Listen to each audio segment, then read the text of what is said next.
श्रुतिस्मृतिपुराणानाम् आलयं करुणालयं नमामि भगवत्पादं शङ्करं लोकशङ्करं शङ्करं शङ्कराचार्यं केशवं बादरायणं सूत्रभाष्यकृतौ वन्दे भगवन्तौ पुनः पुनः ईश्वरो गुरुरात्मेति मूर्तिभेदविभागिने व्योमवद्व्याप्तदेहाय दक्षिणामूर्तये नमः। सदाशिवसमारम्भां शङ्कराचार्यमध्यमाम् अस्मदाचार्यपर्यन्तां वन्दे गुरुपरम्पराम्। ॐ सहना भवतु सहनौ भुनक्तु सह वीर्यं करवावहै तेजस्विनावधीतमस्तु मा विद्विषावहै। ॐ शान्ति शान्ति शान्तिः।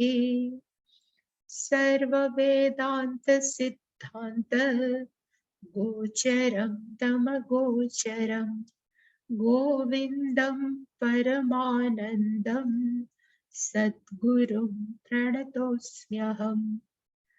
तत्त्वं पदाभ्यामभिधीयमानयोः ब्रह्मात्मनो शोधितयोर्यदित्थम् श्रुत्यातयोस्तत्त्वमसीति सम्यक् एकत्वमेव प्रतिपाद्यते मुहुः। सर्वस्वरूपे सर्वेशे सर्वशक्तिसमन्विते भयेभ्यस्त्राहि नो देवी दुर्गे देवी नमोस्तुते। रोगानशेषानपहंसि तुष्टा रुष्टा तु कामान् सकलानभीष्टान् त्वामाश्रितानान्न विपन्नराणां त्वामाश्रिताः यश्रयतां प्रयान्ति।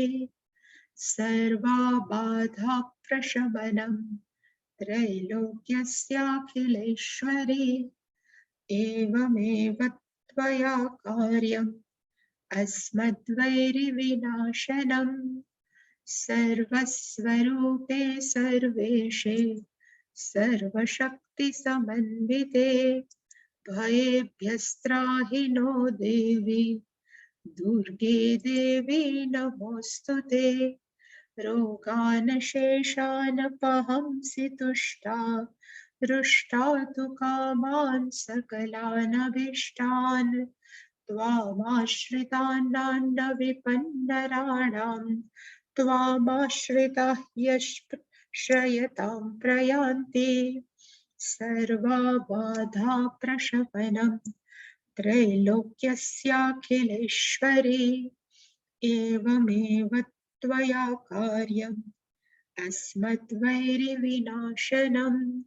सर्वस्वरूपे सर्वेशे सर्वशक्तिसमन्विते भयेभ्यस्त्राहि नो देवी दुर्गे देवी नमोस्तुते। रोगानशेषानपहंसि तुष्टा रुष्टा तु कामान् सकलानभीष्टान् त्वामाश्रितानान्न विपन्नराणां त्वामाश्रिताः यश्रयतां प्रयान्ति। सर्वाबाधा प्रशमनं त्रैलोक्यस्याखिलेश्वरी एवमेव त्वया कार्यम् अस्मद्वैरिविनाशनम्।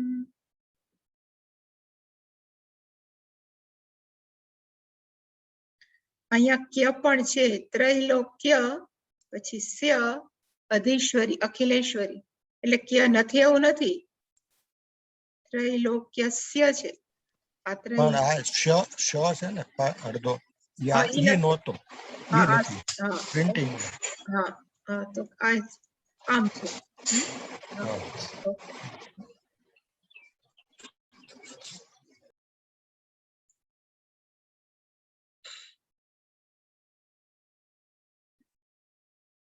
पञ्चीकृतेभ्यः भूतेभ्यः स्थूलेभ्यः पूर्वकर्मणा समुत्पन्नम् इदं स्थूलम् भोगायतनमात्मनः अवस्था जागरस्तस्य स्थूलार्थानुभवो यतः वागादिपञ्च श्रवणादिपञ्च प्राणादिपञ्चाप्रमुखानि पञ्च बुद्ध्याद्यविद्यापि च कामकर्मणि पूर्यष्टकं सूक्ष्मशरीरमाहुः इदं शरीरं शृणु सूक्ष्मसङ्गितं लिङ्गत्वपञ्चीकृतभूतसम्भवम् सवासनं कर्मफलानुभावकम् स्वज्ञानतो नादिरुपाधिरात्मनः स्वप्नो भवत्यस्य विभक्त्यवस्था स्वमात्रशेषेण विभाति यत्र स्वप्ने तु बुद्धिः स्वयमेव जाग्रत् कालेन नानाविधवासनाभिः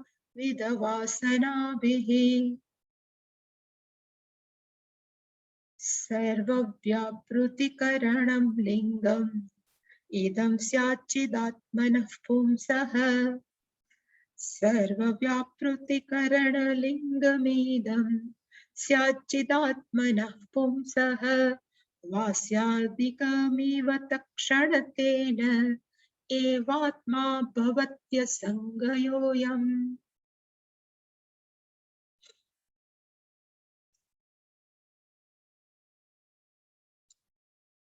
હવે પછી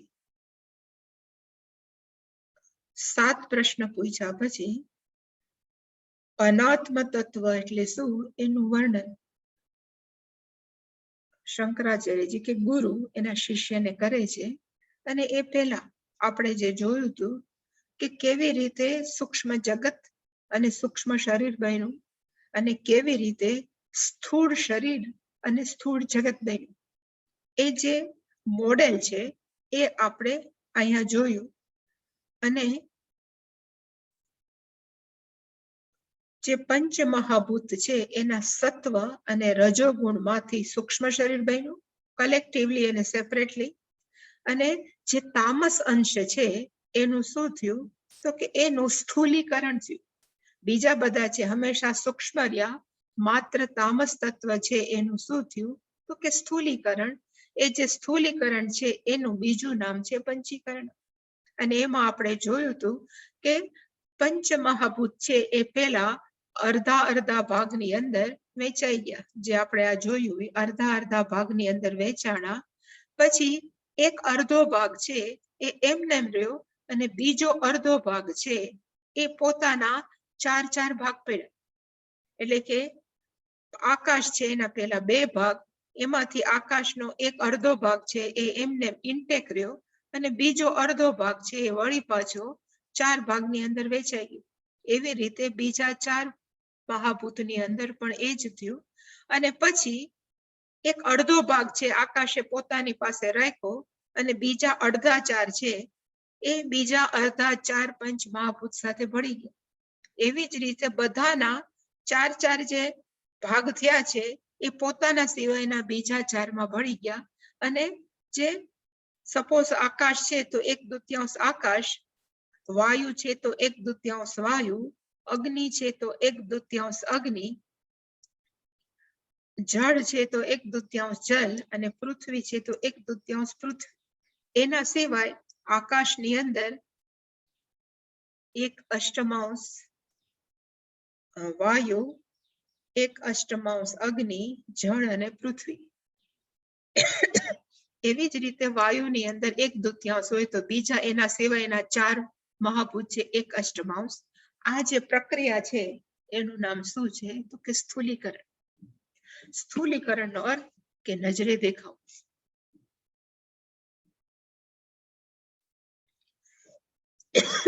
એ ગઈકાલે આપણે ડિટેલમાં જોયું હતું અને હવે આપણે ગઈકાલે જોયું હતું સ્થૂળ શરીર કેમ થયું.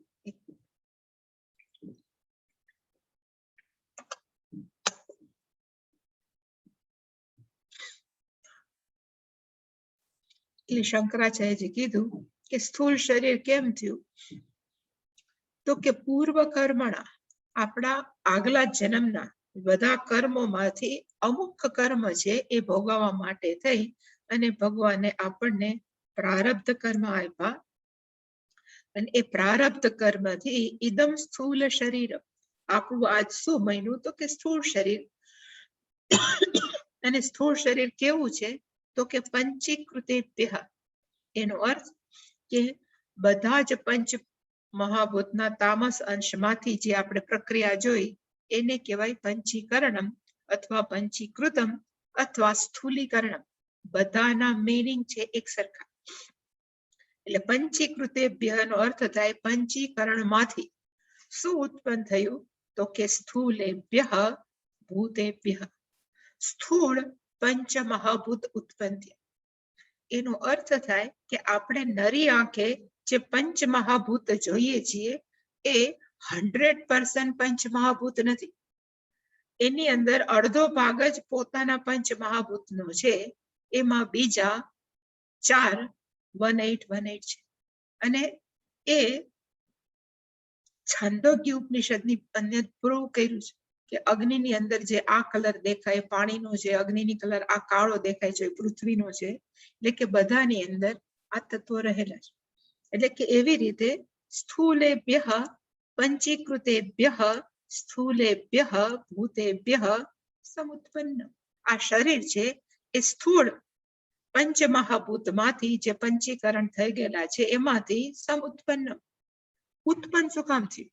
તો કેમ કે ભગવાને આ શરીર શું કામ ઉત્પન્ન કર્યું, તો કે ભોગાયતનમ અસ્તિ. આ શરીર છે એ શું છે, તો કે અનુભવ કરવા માટેનું ઘર છે, અબોર્ડ છે, રહેવાનું એક સ્થાન છે. અને ત્યાં રહીને જીવ શું કરે છે, તો કે તસ્ય જીવસ્ય, આ સ્થૂળ શરીર છે જીવનું શું છે, તો કે એની અંદર સ્થૂલ અર્થ અનુભવ ભવતી. ત્યાં અહીંયા અર્થનો અર્થ થાય વિષયો. સ્થૂળ વિષયોના એ શું કરી શકે છે, તો કે અનુભવ. અને ક્યારે કરે છે? સૂતા હોય ત્યારે, સ્વપ્નમાં હોય ત્યારે, કે જાગ્રત અવસ્થામાં. એટલે કીધું કે માત્ર જાગ્રત અવસ્થાની અંદર જ આ સ્થૂળ શરીરમાં જ્યારે આપણે અવેલેબલ છીએ ત્યારે બહારના વિષયોનો અનુભવ કરી શકીએ. એનું નામ શું છે, તો કે સ્થૂળ શરીર. એ વર્ણન કર્યા પછી સૂક્ષ્મ શરીર કેવું હોય, તો આપણે અડધું એને જોયું હતું. વાગાદિ પંચ, શ્રવણાદિ પંચ, પ્રાણાદિ પંચ, અભ્રમુખાનિ પંચ, બુદ્ધિ અવિદ્યા અપી ચ કામ કર્મણી પૂરી અષ્ટકમ સૂક્ષ્મ શરીરમ આહુઃ. સૂક્ષ્મ શરીરમ આહુઃ એને કહેવાય, આને સૂક્ષ્મ શરીર કહે છે. કોને? તો કે જેની અંદર 8 પૂરી છે, નગરી છે. એને કહેવાય 8 પ્રકારના નગર છે આ સૂક્ષ્મ શરીરમાં. અને ક્યાં ક્યાં? તો આપણે જોયા હતા કે પેલું 5 જ્ઞાનેન્દ્રિયાણી, બીજું છે એ અહીંયા ખોટું 5 કર્મેન્દ્રિયાની, બીજું છે 5 જ્ઞાનેન્દ્રિય, ત્રીજું છે પંચ પ્રાણાહ, ચોથું છે 5 મહાભૂત બુદ્ધિ આદિ, પાંચમું છે એને કહેવાય કે આપણું મન બુદ્ધિ ચિત્ત અહંકાર સૂક્ષ્મ શરીર એટલે અંતઃકરણ ચતુષ્ટય. છઠ્ઠું છે અધ્યાસ, અવિદ્યાનો અર્થ થાય અધ્યાસ, ન હોય એવું જોવું એને કહેવાય અવિદ્યા કે અધ્યાસ. આ શરીરને આપણું માનવું એને કહેવાય અધ્યાસ. સાતમું છે ઈચ્છા. સૂક્ષ્મ શરીરમાં બેઠા બેઠા આપણે શું કર્યા કરીએ છીએ, તો કે ઈચ્છા. અને સૂક્ષ્મ શરીરમાં બીજું શું હોય છે, તો કે આપણા જ પોતાના પ્રારબ્ધ કર્મ. આવું 8 નગરીનું બનેલું ઇદમ સૂક્ષ્મ શરીર. આટલું વર્ણન કર્યા પછી સૂક્ષ્મ શરીરમાં આપણે શું કરીએ છીએ એના પછીના શ્લોકની અંદર શંકરાચાર્યજીએ કે ગુરુએ એના શિષ્યને કીધું.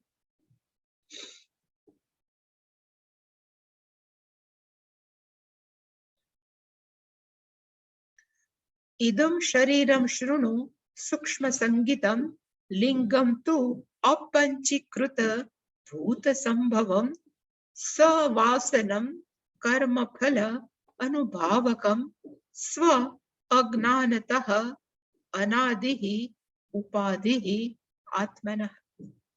એટલે કીધું કે આ શરીર કેવું છે, એટલે કે આમાં એક શબ્દ છે શૃણુ. શૃણુ નો અર્થ થાય ગુરુ કે છે કે શિષ્ય તું સાંભળ. ઇદમ શરીરમ, આ શરીર છે જે અત્યારે વાઘાદિ પંચ શ્રવણાદિ પંચ, એ કેવું છે?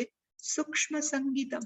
સંગીતમ નો અર્થ થાય નામ, સંજ્ઞા નો અર્થ થાય નામ, સંગીતમ નો અર્થ થાય નામ, સૂક્ષ્મ નામ વાળું. એટલે કે સૂક્ષ્મ શરીર એને નામ પાડવામાં આવ્યું. એ સૂક્ષ્મ શરીરનું બીજું નામ કેવું છે? તો કે લિંગ શરીર.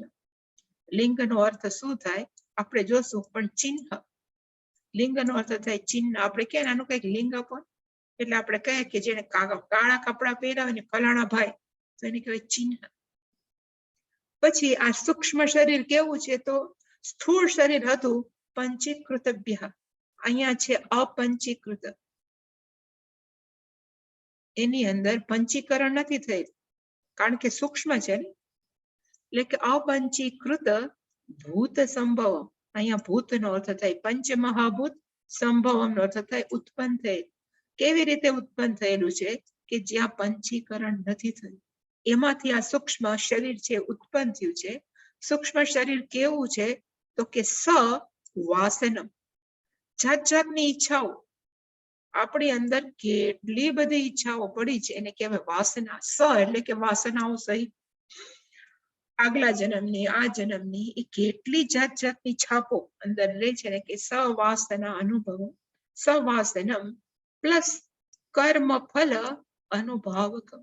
એ સૂક્ષ્મ શરીરની અંદર જ આપણે શું કરીએ છીએ? તો કે કર્મ ફળનો અનુભવ. વાગે સ્થૂળ શરીરને, પણ અનુભવ ક્યાં થાય? તો કે સૂક્ષ્મ શરીર. ધારો કે એની આપણે કહેવાય નાડી કે ચેતા કહીએ, એ જો આપણે કહે ને કે પેરાલિસિસ થઈ ગયું, તો એ જગ્યામાં આપણે મારીએ ને તો એ ખબર ન પડે. એટલે કે સ્થૂળ શરીર તો ખરેખર એમાં વાગે, પણ અનુભવ કોણ કરે? તો કે સૂક્ષ્મ શરીર. એટલે કે સૂક્ષ્મ શરીર કેવું છે? તો કે કર્મ ફળનો અનુભવ કરવા વાળું. પોતે વાસ્તવિક રીતે કેવું છે? સ્વ અજ્ઞાનતઃ. એને પોતે કોણ છે એનું ખબર નથી, અજ્ઞાન. સ્વ છે એટલે સ્વ અજ્ઞાનતઃ. અજ્ઞાનને કારણે એ અજ્ઞાન વાળું છે. અનાદિ રૂપમ, એનું વાસ્તવિક સ્વરૂપ કેવું છે? તો કે અનાદિ. રૂપમ નથી, અહીંયા છે અનાદિ.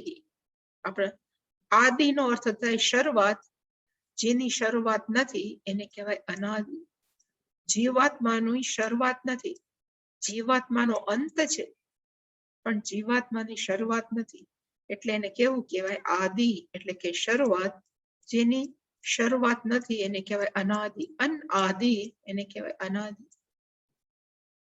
પછી એ આત્મનઃ ઉપાધિ. એ સત્યમ જ્ઞાનમ અનંતમ, જે આત્મા છે એની ખરેખર કેવી છે? કે ઉપાધિ છે. કારણ કે ચૈતન્ય તત્વ છે. આપણે એમ જ મને હું છું, હું આત્મા છું, પણ કેવું? તો કે મન બુદ્ધિ ચિત્ત અહંકાર. એને કહેવાય કે હું છું ની આ સૂક્ષ્મ શરીર શું થઈ ગઈ છે? એટલે કે ઉપાધિ. એની ડિટેલ આપણે હમણાં જોઈએ. એટલે પેલું શૃણુ મેં જે લખ્યું છે, શૃણુ નો અર્થ થાય મે યુ લિસન. ગુરુ એમ કે છે એના શિષ્યને કે ભાઈ તું સાંભળ. તું નો અર્થ થાય જ્યારે. વેરેઝ સ્થૂળ શરીર છે એ કેવું હતું? તો કે સ્થૂળ શરીર છે એ પંચીકૃતભ્ય. જ્યારે આ શરીર કેવું છે? તો કે અપંચીકૃત. એટલે કે ઇદમ શરીરમ. ઇદમ એટલે કે આ શરીર, એટલે કે અંદર છે એ શરીર. સૂક્ષ્મ સંગીતમ, એનું નામ શું છે? તો કે સૂક્ષ્મ નામ વાળું. એટલે એને કહેવાય સૂક્ષ્મ શરીર. સૂક્ષ્મ શરીર શું કામ છે? એટલે એનો જવાબ છે અપંચીકૃત ભૂત સંભવ. એ કેવું છે? તો કે એમાં પંચ મહાભૂત છે એનું પંચીકરણ નથી. એને કહેવાય પંચીકૃત. અપંચી આગળ છે અપંચીકૃત ભૂતેભ્ય સંભવમ ઇદમ સૂક્ષ્મ સંગીતમ. અને એની અંદર શું શું છે? પેલા 3 મેં જવા દીધા, પણ મહત્વના છે 5 જ્ઞાનેન્દ્રિય, 5 કર્મેન્દ્રિય, પંચ પ્રાણા અને મન બુદ્ધિ ચિત્ત અહંકાર. આ મેઇન છે. પછી એની અંદર જે કામ અને કર્મ અને અવિદ્યા લખ્યું છે તો પ્લસ છે, પણ મેઇનલી આની અંદર શું છે તો કે ભગવાન આપણને આ ઇન્સ્ટ્રુમેન્ટ આપ્યું છે, એને કહેવાય ને એક સાધન આપ્યું છે. એની અંદર આટલું આટલું ભગવાન આપણને આપ્યું છે. અને ઇન્ટરેસ્ટિંગ વસ્તુ શું છે કે જેવું સ્થૂળ શરીર એવું સૂક્ષ્મ શરીર.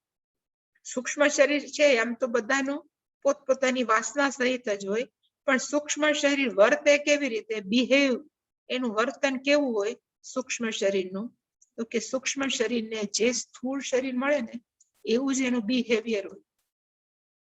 માણસોનું જો સ્થૂળ શરીર મળે તો એ સૂક્ષ્મ શરીર કેવું કરે તો કે વિચારી શકે, પ્લાનિંગ કરી શકે, પછી એને જે પ્લાન કર્યું એને એક્ઝિક્યુટ કરી શકે, એને જે કરવું એ કરી શકે, એ સૂક્ષ્મ શરીર. પણ ધારો કે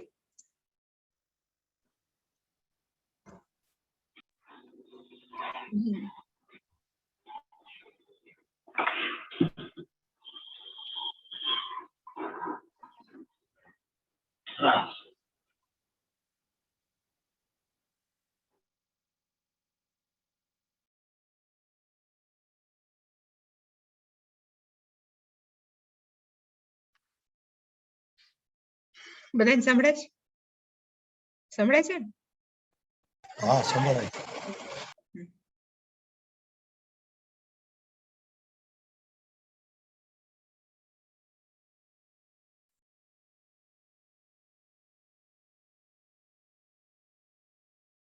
એટલે આપણે સૂક્ષ્મ શરીરનું જોતા હતા કે સૂક્ષ્મ શરીરનું વર્તન કેવું હોય તો કે ભગવાન જેવું સ્થૂળ શરીર આપે એવું. સ્થૂળ શરીર ધારો કે સિંહનું છે તો પછી એ સૂક્ષ્મ શરીર છે સિંહ જેવું જ વિચાર. જો સૂક્ષ્મ આપણે સ્થૂળ શરીર છે માછલીનું મળ્યું તો સૂક્ષ્મ શરીર કેમ વિચારે તો કે માછલી જેવું.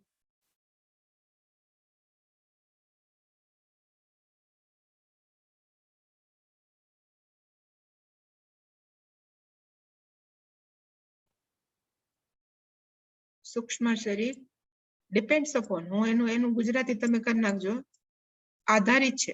ડિપેન્ડ્સ અપોન એટલે આધારિત છે.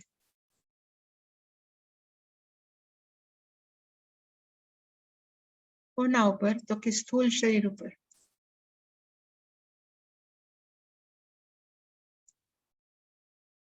માણસ હોય તો વિવેક શક્તિ હોય, માણસ હોય તો બુદ્ધિ શક્તિ છે, માણસ છે તો એને જે ખાવું હોય એમાં ચોઈસ છે. જ્યારે જેવું શરીર મળ્યું એવી જ રીતે જ સૂક્ષ્મ શરીર છે એ બિહેવ, બધું ભગવાને બધું જ આપ્યું છે. છતાં પણ આ 5 જ્ઞાનેન્દ્રિય 5 બધાની અંદર ઇન્ટેક જ છે. છતાં પણ એ રચના કેવી છે કે સૂક્ષ્મ શરીર જેવું સ્થૂળ શરીર છે એવી જ રીતે એ વર્તન કરી શકે. એટલે એને કહેવાય અપંચીકૃત ભૂતમ સંભવમ ઇદમ સૂક્ષ્મ શરીર. અને પછી એ શરીર છે એ એનું બીજું નામ શું છે? એટલે બીજા એના નામ આપ્યા કે એનું નામ કેવું છે તો કે લિંગમ શરીર. સૂક્ષ્મ શરીરનું બીજું નામ છે લિંગ શરીરમ. અને એનો અર્થ શું થાય લિંગમનો? એટલે મેં લખ્યું કે ચિહ્ન. ખાલી સ્થૂળ શરીર હોત અને સૂક્ષ્મ શરીર ન હોત તો હું સર્વવ્યાપક ચૈતન્ય તત્વ છું, એ આપણે કેવી રીતે સમજી શકીએ? એટલે કે સૂક્ષ્મ શરીર છે ખરેખર શું છે તો કે ચિહ્ન છે. કેનું? તો કે ઈશ્વરને સમજવાનું, આત્માને સમજવાનું, કે આખી પ્રક્રિયા સમજવા માટે આ સૂક્ષ્મ શરીર છે કેવું છે તો કે ચિહ્ન છે. કઈ જગ્યાએ આપણે ભગવાનને જાણી શકીએ? કઈ જગ્યાએ હું છું સર્વવ્યાપક ચૈતન્ય કે ઈશ્વર કોણ છે કઈ જગ્યાએ જણાય તો કે એક જ જગ્યાએ. સ્થૂળ શરીરનું તો ભગવાને ખાલી વ્યવહાર કરવા માટે આપ્યું છે. સૂક્ષ્મ શરીર જ શેના માટે આપ્યું છે તો કે માત્ર આપણને બધો અનુભવ કરવા માટે અને બધું જાણવા માટે. એટલે એનું એ શું છે તો કે ચિહ્ન છે લિંગમ શરીરમ. સૂક્ષ્મ શરીરમ ઇઝ ઇક્વલ ટુ લિંગમ શરીરમ, જ્યાં વી કેન અન્ડરસ્ટેન્ડ આત્મા. આત્મ તત્વને આપણે શું કરી શકીએ તો કે જાણી શકીએ. એ સૂક્ષ્મ શરીરનું એ કેવું છે તો કે સવાસનમ. વાસના, આપણે ગુજરાતીની અંદર વાસના બહુ ભયંકર શબ્દ છે, પણ સંસ્કૃતમાં વાસનાનો અર્થ થાય આપણે જે પણ અનુભવ કર્યા હોય ને એની છાપ આપણા મનમાં જે રહેલી હોય એને કહેવાય વાસના. જેને આપણે ક્યારેય જાણતા જ નથી એની મનમાં ક્યારે ઇમ્પ્રેશન ન હોય. જે ઇમ્પ્રેશનનો એટલે કે વાસનાનો અર્થ થાય જૂના અનુભવ કર્યા હોય એ બધા મનની છાપ. તમે છાપ કહી શકો, ઇંગ્લિશમાં ઇમ્પ્રેશન કહી શકો. એને શું કહેવાય તો કે સવાસનમ સૂક્ષ્મ શરીરમ, વાસના સહિતનું. અને વાસનાનો અર્થ જૂના કરેલા અનુભવોની ઇમ્પ્રિન્ટ, છાપ, વોટ એવર તમે કહો એને કહેવાય વાસના. અને ઇવન એ સૂક્ષ્મ શરીર શું છે તો કે કર્મ ફલ અનુભવકમ. એ આપણને શું કરાવે છે તો કે આપણા પોતાના કર્મ ફળનો અનુભવ કરાવે છે. આપણે સુખી ને દુખી ગોઠણમાં કે હાથમાં નથી થતા. સુખી દુખી છે આંખમાં નથી થતા. સુખી દુખી આપણે ક્યાં થાય છે કે મનમાં જ થાય છે. તો કર્મ ફળનો અનુભવ આપણે ક્યાં કર્યો તો કે મનમાં. અને મન ક્યાં છે તો કે અંતઃકરણ ચતુષ્ટય ક્યાં બેઠું છે તો કે મનની અંદર, સૂક્ષ્મ શરીરની અંદર. એટલે કે સૂક્ષ્મ શરીર છે એ બીજા શેના માટે છે તો કે કર્મ ફળના અનુભવ માટે.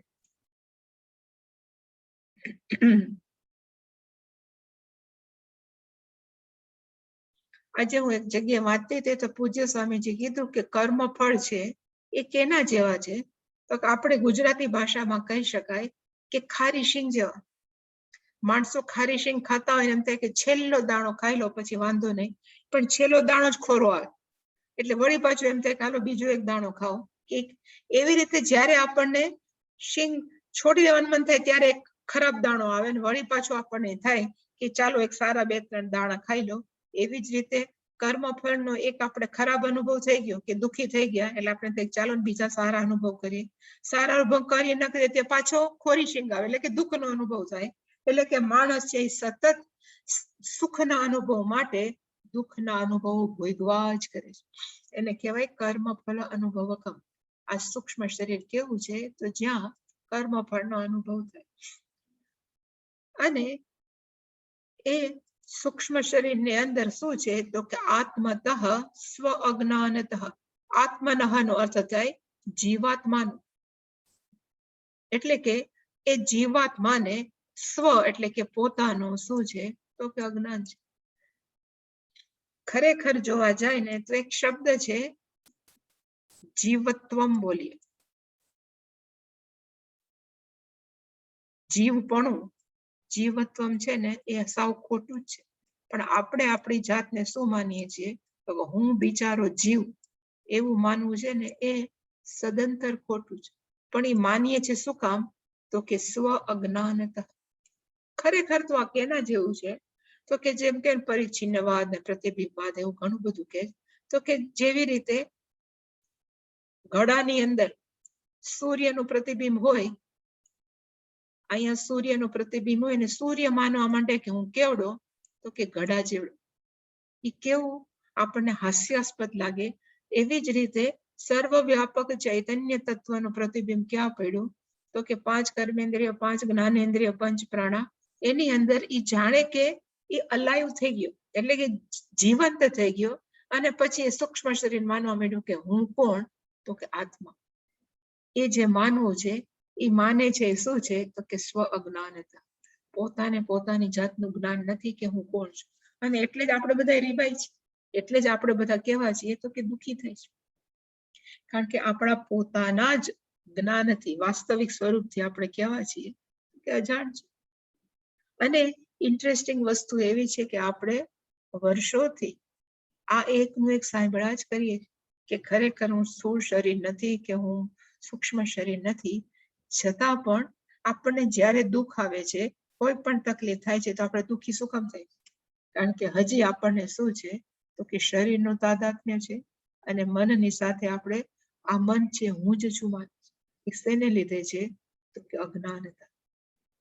ઓપન સિક્રેટ છે, ઓપન અજ્ઞાન છે, ખુલ્લું અજ્ઞાન છે. ખબર હોવા છતાં વી કેન નોટ ફોલો. આપણે એને શું કરીએ છીએ તો કે આપણે એને નથી પામી શકતા. એવું સૂક્ષ્મ શરીર છે. અને સૂક્ષ્મ શરીર ફરી કેવું છે એટલે લખ્યું અનાદિ. જે મેં એમ લખ્યું હતું, અનાદિનો અર્થ થાય એની કોઈ શરૂઆત નથી.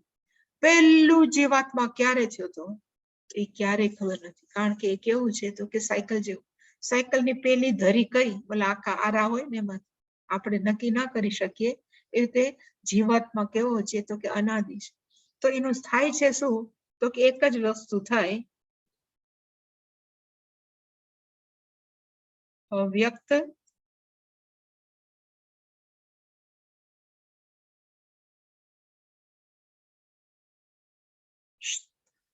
ખોળિયું ન મળે સ્થૂળ શરીર ત્યારે કેવું હોય તો કે અવ્યક્ત. શરીર મળ્યું એટલે પાછું કેવું થયું તો કે વ્યક્ત. વળી પ્રારબ્ધ કર્મ પૂરું થયું એટલે પાછા આપણે કેવા થઈ જશે તો કે અવ્યક્ત.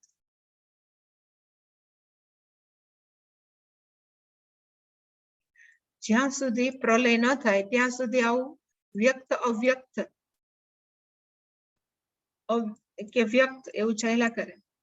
પછી જયારે પ્રલય થાય ત્યારે અવ્યક્ત છે એ લાંબા સમય સુધી કેવું થઈ જાય તો કે અવ્યક્ત અવસ્થા. વળી પાછી નવી સૃષ્ટિ ચાલુ થાય એટલે વળી પાછા વ્યક્ત થાય. એને એ આપણા સંચિત કર્મ એને કર્મ સહિત આવું અસંખ્ય અનબિલિવેબલ વર્ષોથી, જે આપણે કહીએ કે કલ્પથી કે યુગોથી આ જ ચાલ્યા કરે. કે જીવાતમાં શું થાય છે તો કે પેલા ન દેખાય એવી કન્ડિશનમાં હોય. આપણે કોઈ જોઈ ન શકીએ સૂક્ષ્મ શરીરને, પણ સૂક્ષ્મ શરીર છે ખબર ક્યારે પડે તો કે સ્થૂળ શરીરમાં જન્મ થાય ત્યારે. વળી પાછું સ્થૂળ શરીરનું પ્રારબ્ધ કર્મ પૂરું થાય એટલે વળી પાછું કેવું થાય તો કે અવ્યક્ત. એક શરીરમાંથી બીજા શરીરમાં એ જ્યાં સુધી ન આવે ત્યાં સુધી એ કેવું હોય તો કે અવ્યક્ત. અને કેના જેવું હોય ત્યારે એ શરીર કેવું હોય તો કે સ્વપ્નની અંદર આપણું શરીર કેવું છે. આપણે સ્વપ્નની અંદર આપણું શરીર જોઈ શકીએ છીએ. એવું જ શરીર છે એ બે સ્થૂળ શરીરની વચ્ચે હોય છે.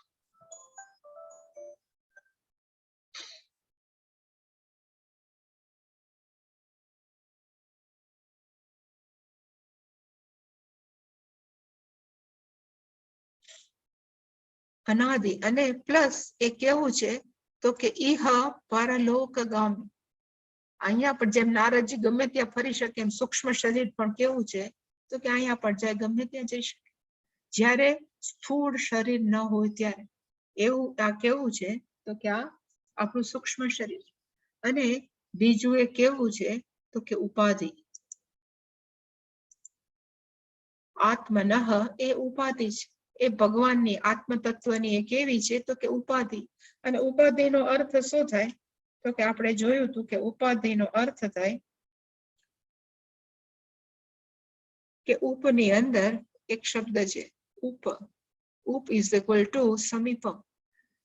સમીપ જઈને નજીક જઈને પછી આધીયતે બીજો શબ્દ છે એમાં આધિ. ઉપ પ્લસ આધિ. આધિનો અર્થ થાય આપે છે.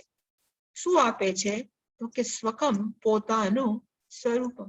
જેવી રીતે ક્રિસ્ટલની અંદર લાલ કલર છે જબા કુસુમનો, જે કહેવાય ને ક્લાસિકલ એક્ઝામ્પલ છે કે ક્રિસ્ટલની અંદર લાલ કલર છે એ કેવી છે તો કે લાલ કલર છે એ ક્રિસ્ટલની ઉપાધિ છે.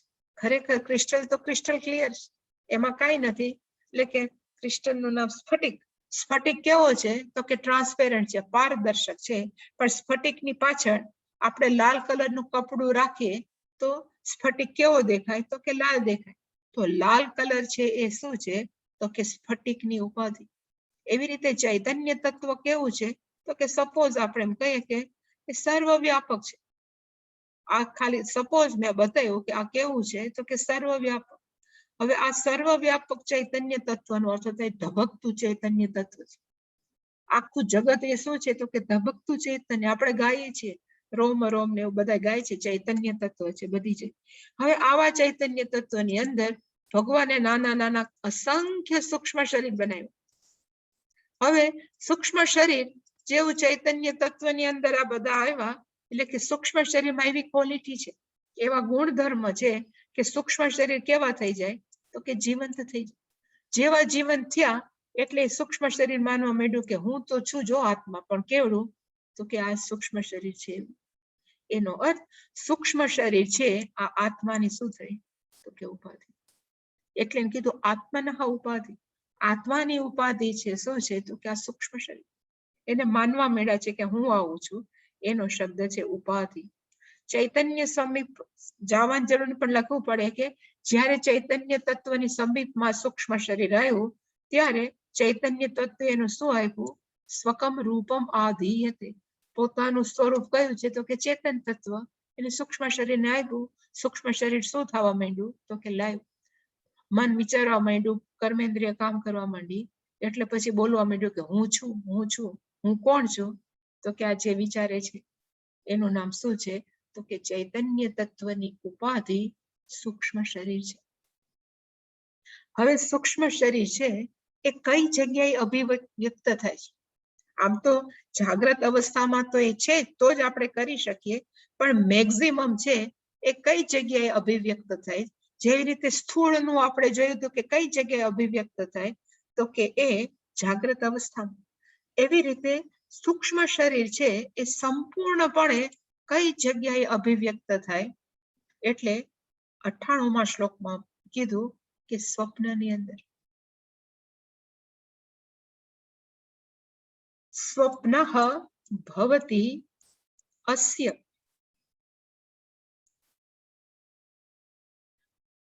વિભક્તિ અવસ્થા. વિભક્તિ એનો અર્થ થાય પ્રગટ અવસ્થા.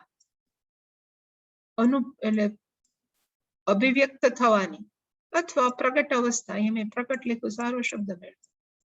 પ્રગટ થવાની અવસ્થા કઈ છે તો કે સ્વપ્નઃ. અસ્ય જીવાત્મનસ્ય સ્વપ્નઃ પ્રગટ અવસ્થા ભવતિ. કારણ કે સ્થૂળ શરીરનું કઈ કામ જ નથી. આપણે ભૂલી ગયા છે સ્થૂળ શરીર શું છે. એટલે કે મેક્સિમમ એ ક્યારે હોય તો કે સ્વપ્નની અંદર. અને એમાં શું કરે છે? સ્વમાત્ર શેષેણ. સ્થૂળ શરીર છે જ ને, પોતાના સિવાય બીજું કોઈ નથી. એટલે કે સ્વમાત્ર એના સહિત વિભાતિ યત્ર. એની અંદર સ્વપ્નની અંદર શું કરે છે તો કે એ પ્રકાશે છે. એ બધું બની જાય છે. વિભાતિ વિવિધમ ભવતી વિભાતિ. સ્વપ્નની અંદર આપણે જે પણ જોઈએ છીએ એ બહારની વસ્તુ તો છે જ નહીં. સ્વપ્નની વસ્તુઓ, સ્વપ્નના માણસો, એ બધું કોણ છે તો કે એ પોતે જ ચૈતન્ય તત્વ. અને એને કીધું કે સ્વપ્નની અંદર શું થાય છે તો કે સ્વપ્ને તો બુદ્ધિ. એવું કે છે કે સ્વપ્નની અંદર બુદ્ધિનો અર્થ થાય એ બુદ્ધિ. આપણી અંદર જે ચૈતન્ય તત્વ જે બુદ્ધિમાં રહેલું છે એ શું કરે છે તો કે સ્વયમેવ પોતાની મેળે જ વિભાતી. એ પ્રકાશે છે. પણ કેવી રીતે? સોરી, અહીંયા કનેક્ટિવિટી પ્રોપર નથી.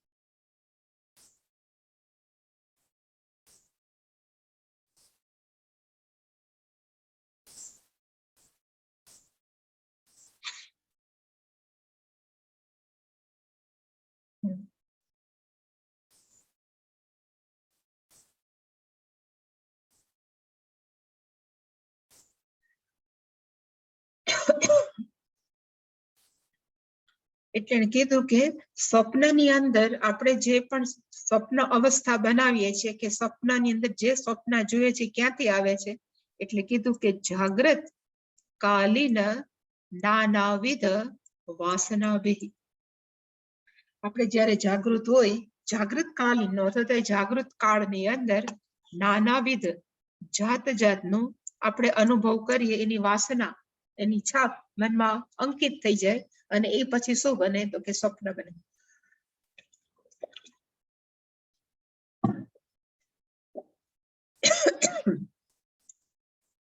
એ અહીંયા લખ્યું છે, આપણે જોઈએ હમણાં ડિટેલમાં.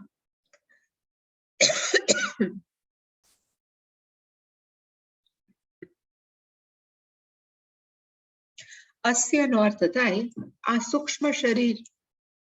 વિભક્તિ અવસ્થા જે લખ્યું છે એનો અર્થ થાય અભિવ્યક્તિ અવસ્થા. એ મેક્સિમમ ક્યારે અભિવ્યક્ત થાય તો કે એની અભિવ્યક્ત અવસ્થાનું નામ શું છે તો કે સ્વપ્ન ભવતિ. એ અભિવ્યક્ત ક્યારે થાય તો કે અભિવ્યક્ત થાય એનું નામ છે સ્વપ્ન. ને સ્વપ્નની અંદર આ શું કરે છે એટલે એને કીધું કે યત્ર યત્ર નો અર્થ થાય સ્વપ્નની અંદર યત્ર સ્વપ્ન અવસ્થાયાનામ સ્વમાત્ર શેષેણ એની અંદર શું હોય છે તો કે માત્ર પોતે જ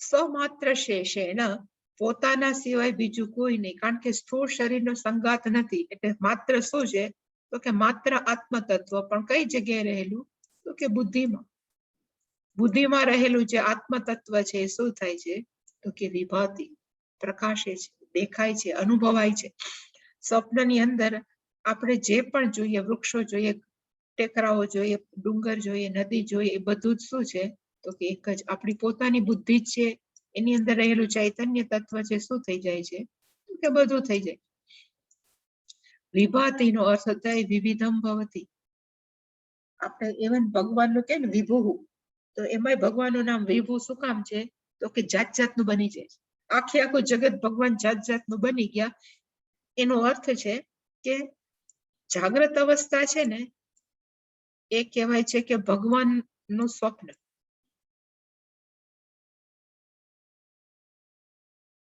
ઈશ્વરસ્ય સ્વપ્ન એટલે આપણે કહેવાય કે અહીંયા જે છે બધું શું છે તો કે ઈશ્વર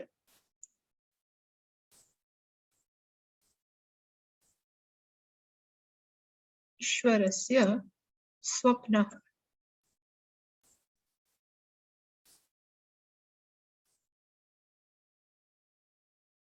અને મનુષ્યની સ્વપ્ન અવસ્થા શું છે તો કે અત્યારે આપણે જોઈએ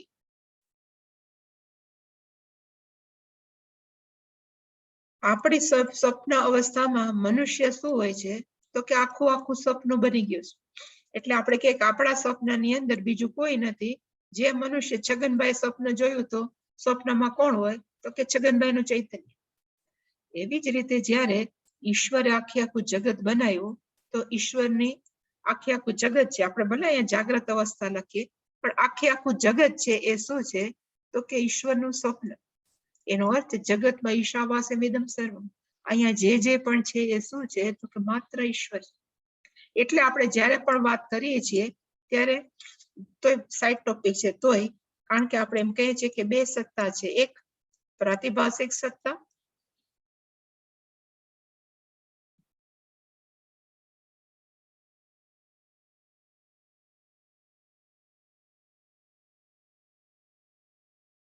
અને બીજી આપણે કે જાગ્રત અવસ્થા છે કેવી છે તો કે વ્યવહારિક સત્તા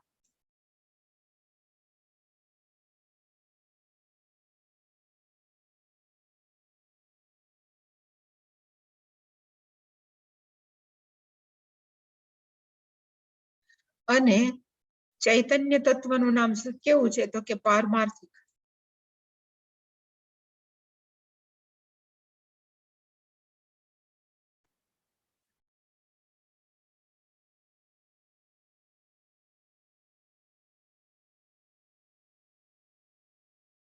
પારમાર્થિક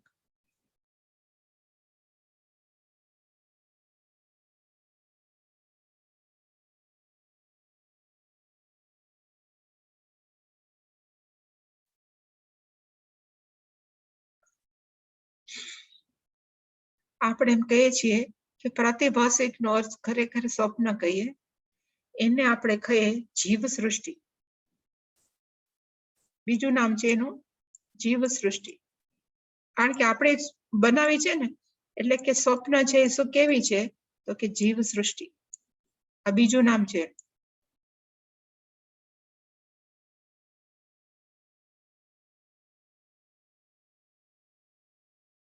અને આને આપણે શું કહીએ તો કે ઈશ્વર સૃષ્ટિ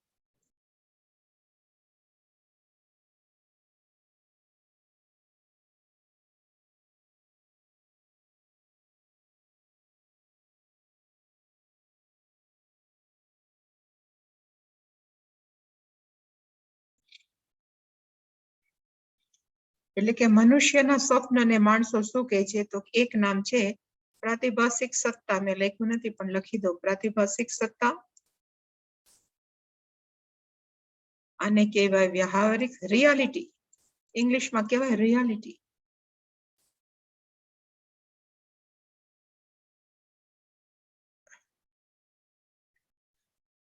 હવે માણસો એમ માને છે કે આપણે સીધે સીધું શું આપણે સમજવાની શું જરૂર છે, તો કે પારમાર્થિક સત્તા.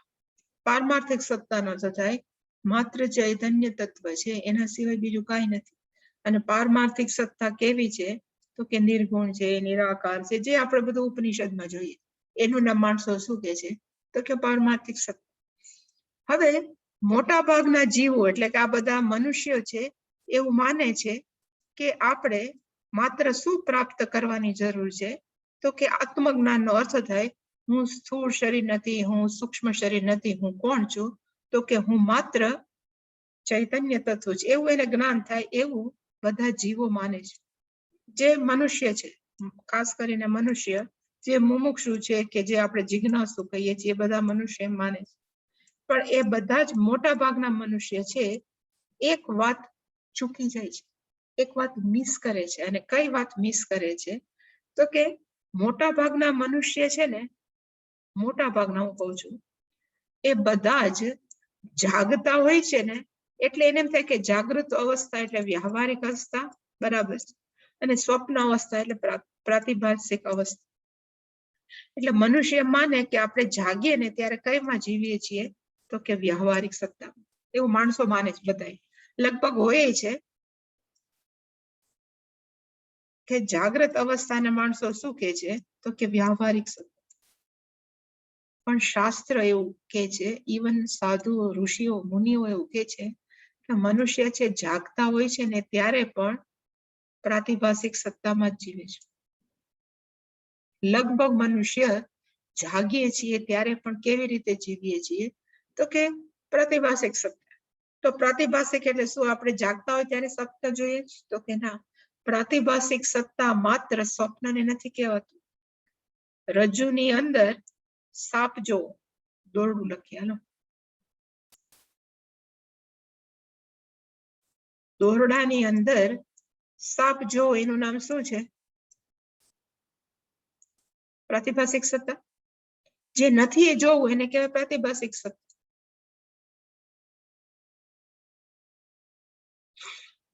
પછી છીપલાની અંદર ચાંદી જો, એની કહેવાય પ્રાતિભાષિક સત્તા. એવી જ રીતે મનુષ્યની અંદર આપણે આપણા પોતાના વિચારો પ્રમાણે બીજા મનુષ્યને જોઈએ છીએ. ધારો કે છગનભાઈ છે, કોઈ સાથે બોલતા નથી, એમ કહેવાય ને, એમ એ આ જસ્ટ એક્ઝામ્પલ આપું, એક ભાઈ છે એનું નામ છે છગનભાઈ. એ છગનભાઈ છે એ ઇન્ટ્રોવર્ટ છે, કોઈ માણસો સાથે બોલતા નથી. એટલે બીજા બધા માણસો છે એ કેમ કે મોટા ભાગના એ ભાઈ બહુ અભિમાની છે, એની સાથે બોલવું નહીં. છગનભાઈને અભિમાની કેવા, એને શું કહેવાય, તો કે એને કહેવાય પ્રાતિભાષિક સત્તા. કોઈ પણ મનુષ્ય વિશે આપણે જે ખ્યાલ બાંધીને બોલીએ છીએ, કોઈ પણ મનુષ્યને આપણે સારા ખરાબ ચિતરીએ છીએ, એ બધાને શું કહેવાય, તો કે પ્રાતિભાષિક સત્તા. કારણ કે આપણે જે બોલીએ છીએ ને એ બધી જીવ સૃષ્ટિ છે. મોટા ભાગના માણસો છે બીજા માણસનું ક્યારે સારું બોલી શકતા જ નથી. આમ બધી રીતે છે ને, પણ આમ થોડુંક તો છે. જો એમ આપણે જે બોલીએ છીએ એનો અર્થ કે આપણે આપણું પોતાનું પ્રોજેક્શન, ઇંગ્લિશમાં કહેવાય, એ બીજા ઉપર થોપીએ છીએ. અને એટલે કોઈ પણ વ્યક્તિઓ જેવા છે એવા નથી જોવા, એને કેવા કહેવાય કે દોરડામાં સાપ જોઈએ. કોઈને બોલતા હોતા કે અભિમાની છે, બહુ બધા સાથે બોલીને બહુ બોલતા હોય તો કઈક એને કઈક પોતાનો કાંટો કાઢવો હશે કે લાભ લેવો હશે. એવી રીતે કોઈ પણ રીતે એનો અર્થ આપણે હંમેશા કેમાં જીવીએ છીએ, જાગતા હોય ત્યારે પણ આપણે જીવ સૃષ્ટિમાં જ રહીએ છીએ અથવા પ્રાતિભાષિક સત્તામાં જ રહીએ છીએ. અને શાસ્ત્ર શું કહે છે કે તમારે થવું છે આત્મજ્ઞાની થવું છે, પણ ઈશ્વર સૃષ્ટિને ઈશ્વર સૃષ્ટિ તરીકે નથી જોઈ. ઈશ્વર સૃષ્ટિને ઈશ્વર સૃષ્ટિ તરીકે જોવી એનો અર્થ શું, તો કે આપણે તો હવે જ્ઞાની છીએ. આપણે જયારે એમ કહીએ કે આ ઘડો છે, તો આપણે બધા વેદાંત એમ કે ઘડો નથી, આ તો માટી છે. આપણે એમ કહીએ કે આ ઘરેણું છે, તો કે ના, આપણે એમ કહીએ સોનું છે. એનો અર્થ કે જે ઉપાદાન કારણ છે એને જ આપણે હવે બધાને બતાવવા માટે બોલીએ છીએ. તો આપણને ખબર છે કે સમગ્ર જગતનું ઉપાદાન કારણ કયું છે, તો કે સમગ્ર જગતનું ઉપાદાન કારણ તો ભગવાન જ છે, ઈશ્વર જ છીએ. તો બધા માણસોને ઈશ્વર છે એવું આપણું બિહેવિયર છે. બધા જ માણસોને આપણે એવી રીતે કરીએ છીએ કે નથી કરતા.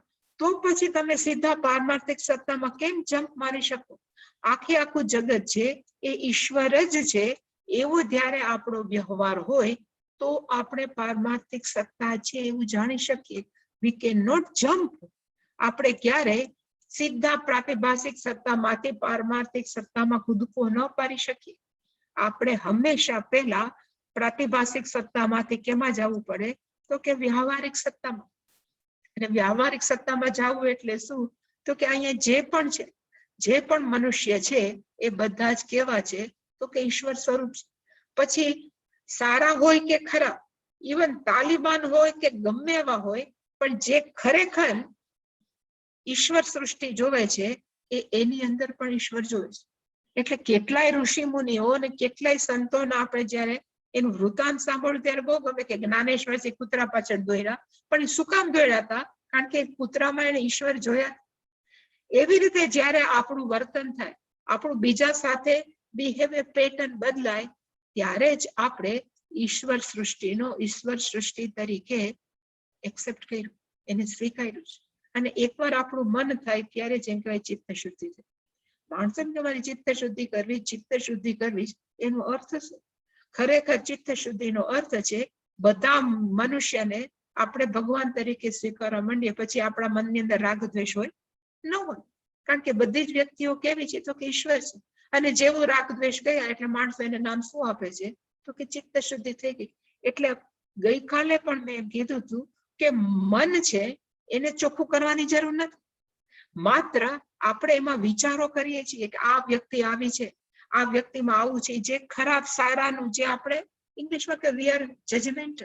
આપણે હંમેશા બીજાને એક ન્યાય આપે, આવો છે તેવો છે. એને જે કરી એ વિચારોનું નામ શું છે? તો કે એને કહેવાય પ્રાતિભાષિક સત્તા. એની અંદર એ વિચારોની અશુદ્ધિ છે. એકવાર એ બધું નીકળી જાય અને વિચારોમાં એવું આવી જાય કે અહીંયા જે છે એ બધું કેવું છે? તો કે ઈશ્વર જ છે. મને લાકડી મારે છે એ પણ ઈશ્વર છે. વાર્તા સાંભળી ગમે કે ચોરે એક સાધુના માં અંદર પોતાના પૈસા નાખી દીધા અને પછી સાધુએ કીધું કે મને નાખ્યું એ પણ ઈશ્વર છે, જેલમાં નાખ્યો એ પણ ઈશ્વર છે, પછી મને રજૂ કર્યો કોર્ટમાં એ પણ ઈશ્વર છે, પછી છોડાવવા એ બધું સાંભળવું બહુ ગમે છે. પણ એક કક્ષાએ પહોંચવું એટલું સહેલું નથી. એક કક્ષાએ પહોંચવું એને કહેવાય કે આપણે ઈશ્વર સૃષ્ટિ તરીકે જોઈએ. એકવાર આવું થઈ ગયું પછી આ પારમાર્થિક સત્તા જાણવી કઈ દૂર નથી. કારણ કે ઈશ્વર જ કહેશે કે હું તો ખાલી અને હું ને આ જે ચૈતન્ય તત્વ છે બે એક જ છે. એટલે કે અને એની અંદર આપણે જે ઘણા માણસો છે એમ કે હવે ભગવાનને ભજવાની જરૂર નથી, હવે તમે સીધા વેદાંતી થઈ ગયા છો. એ લોકો છે એ ભૂલ કરે છે. ઘણા વેદાંતીઓને મેં એવું કહેતા પણ સાંભળ્યા છે કે હવે રમકડા એનો અર્થ બધા ઈશ્વરની મૂર્તિઓ છે એ બધા રમકડાથી રમવાના દિવસો પૂરા થઈ ગયા. અમે તો જ્ઞાની છીએ, અમને તો શબ્દો ગમે, પણ શબ્દોની રમતમાંથી ક્યારે બહાર નહીં આવે. કારણ કે ચિત્ત શુદ્ધિ કરવા માટે પેલા આખા જગતને ઈશ્વર છે એમ સ્વીકારવું પડે. એનો અર્થ અહીંયા જે પણ ઘટે છે, ઇવન મારા જીવનમાં ઘટે છે, જે મારી સામે વ્યવહાર કરે છે, જે મને લાગે છે સારો નથી, એ બધા છે તો ઈશ્વર જ. અને આવું ઈશ્વર મારી સાથે શું કામ કરે છે? તો કે હું ઈશ્વરને કીધા જ કરું છું ચિત્ત શુદ્ધ કરો. અને જયારે કરવા ઈચ્છું છું ત્યારે વળી પાછું આપણે વાંકવું પડે છે. એનો અર્થ કે આપણે હજી પણ પ્રાતિભાષિક સત્તામાં જ જીવીએ છીએ. ખરેખર શું કરવાની જરૂર છે? તો કે માત્ર આપણે અહીંયા જે માણસો છે એ જેવા છે એવા સ્વીકારવાની જરૂર છે. ગમે ત્યારે આપણો મગજનો પારો ગરમ થઈ જાય. શું કામ ગરમ થાય? કારણ કે બીજા માણસો આપણું ધાર્યું નથી કરતા, મગજ છેટકું. એનો અર્થ કે આપણે હજી કેમાં રમીએ છીએ? તો કે પ્રાતિભાષિક સત્તા. ખરેખર જરૂર કેની છે? તો કે આપણે અહીંયા જે છે બધા ભગવાન તરીકે સ્વીકારો. અને પછી જો આપણે એકવાર આવું મન ધબકતું થઈ જાય કે અહીંયા જે છે એ બધું ઈશ્વર જ છે, તો પછી હું ચૈતન્ય તત્વ છું એ જાણવામાં આપણને 2 મિનિટની વાર નહીં લાગે. વાર કેમાં છે? તો ખાલી આ જ તકલીફ છે કે આપણે we would like to bypass the Ishwar. અને એ 100% સત્ય છે કે you can not bypass the Ishwar. આપણે ક્યારે પણ ઈશ્વરને બાયપાસ કરીને સીધો હું ચૈતન્ય તત્વ છું કહી ન શકીએ. કારણ કે પ્રોબ્લેમ છે જીવાત્મામાં છે, બ્રહ્મ તત્વમાં કે ચૈતન્ય તત્વમાં નથી. અને પ્રોબ્લેમ કાઢશું ક્યાં? તો કે ઈશ્વર સૃષ્ટિને સ્વીકારો ઈશ્વર સૃષ્ટિ તરીકે, તો જ મન શુદ્ધિકરણ થશે. એટલે કે આત્મતત્વ જે વિભાતી છે, આ આશ્રમમાંથી આવ્યું કે સ્વપ્નની અંદર સૂક્ષ્મ શરીર છે એ સંપૂર્ણપણે શું થાય છે, તો કે પોતાનું પ્રભુત્વ દેખાડે છે. જાગ્રત અવસ્થામાં તો છે જ, પણ આપણને ખબર નથી પડતી.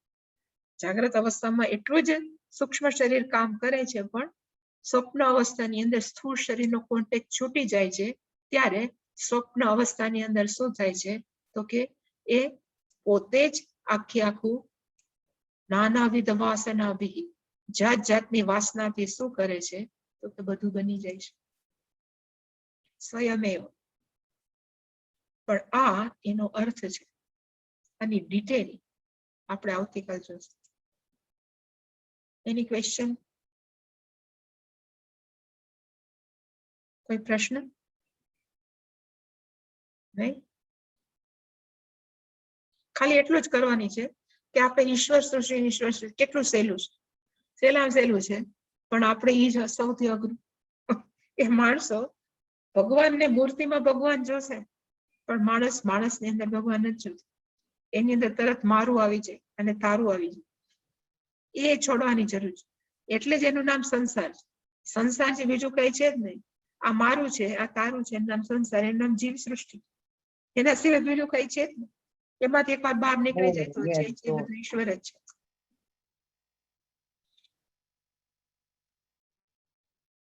તો પૂર્ણમદ ઓમ પૂર્ણમદ પૂર્ણમિદં પૂર્ણાત પૂર્ણમુદચ્યતે પૂર્ણસ્ય પૂર્ણમાદાય પૂર્ણમેવાવશિષ્યતે. ઓમ શાંતિ શાંતિ શાંતિ. હરિ ઓમ શ્રી ગુરુભ્યો નમઃ. હરિ ઓમ.